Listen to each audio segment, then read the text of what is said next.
my brother John learned to do was to, we call it cut a field.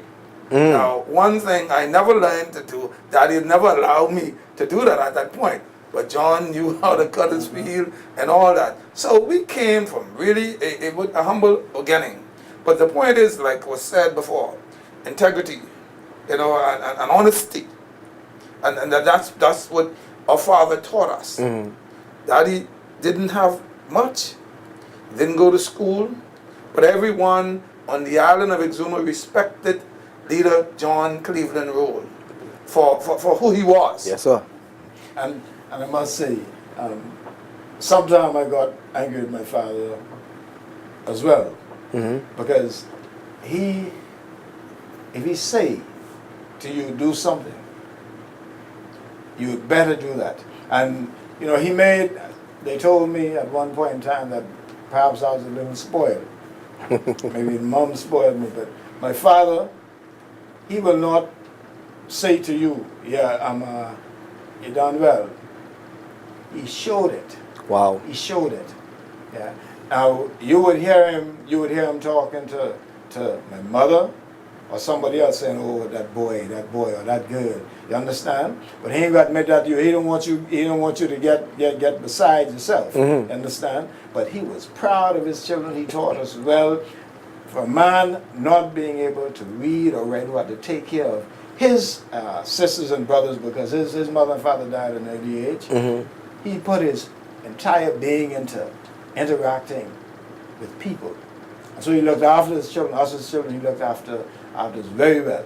I remember him quite well growing up as a little kid. You all call him Leader John Roll, but I only adopted that after talking with you all, but we used to call him Bull Johnny. I know if you all know that name. Yes. It was Bull Johnny, it was Bull Reg, and it was one more man. All of his sisters and brothers called him Bull. Yes, sir. I remember that, you know. Brother Johnny, they respected him. And you know, looking back over his life, Dad didn't have the opportunity, and I believe God designed it so that he didn't, because he may have destroyed himself. I'm telling you, he was unique. He was unique. I don't see any other person like Daddy. Wow. And everybody from one end of Exuma to the next and all over the Bahamas, when they hear the name John Cleveland Roll or Leader John Roll, everybody know and everybody respected him. Yes, sir. Because of the fact that if you go visit Hartswell, you will never leave unless you left with a bag, a paper bag with something in it from the farm. And going back to the earlier years, we had to go to school on boiled potatoes sometimes, boiled cassava. I'm not ashamed to say that. Yes, sir. For lunch, when the other kids were having their sandwich and stuff, we had boiled potato, a piece of boiled cassava. And that's how he was. Yes, sir.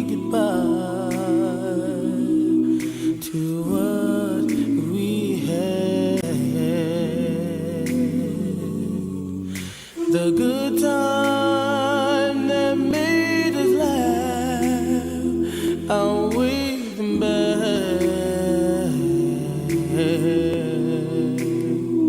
I thought we're gonna allow the people to have a day in the life of Charles, a day in the life of John, and a day in the life of Godfrey. So therefore you would tell us what you did. Share some story with us, or share. Let us know what you do. I'm retired from the Royal Bahamas Police Force. August this year will make 2 years since I've retired, and I'm now back in Exuma.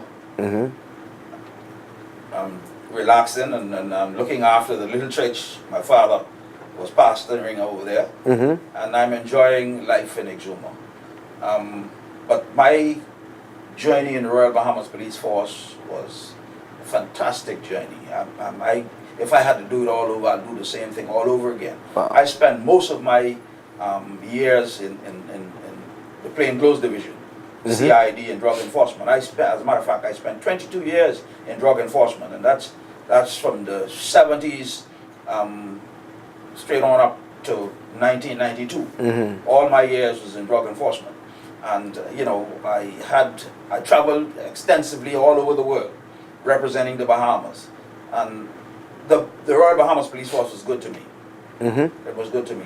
And you are highly respected, you know, because I spoke, like I told you, I go around and I interview people and I ask questions. And I asked about, because I guess I would not have been in Nassau at that time, but I asked about you.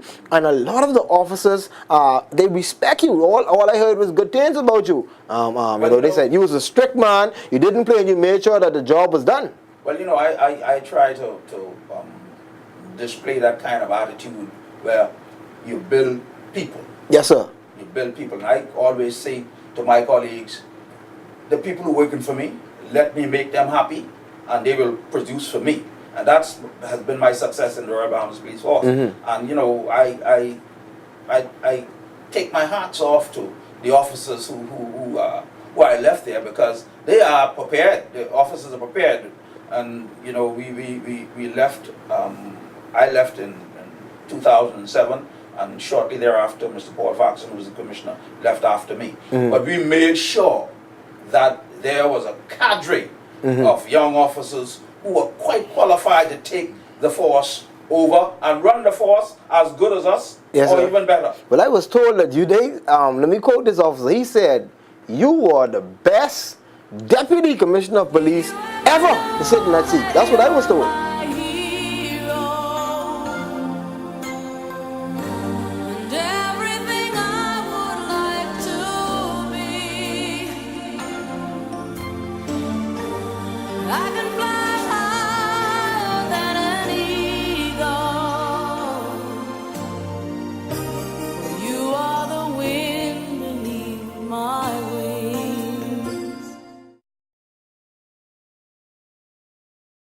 Well, my father told us a good name is better than riches. Wow. And I can stand here, or sit here this afternoon and say, we as the Roll Brothers believe in our name.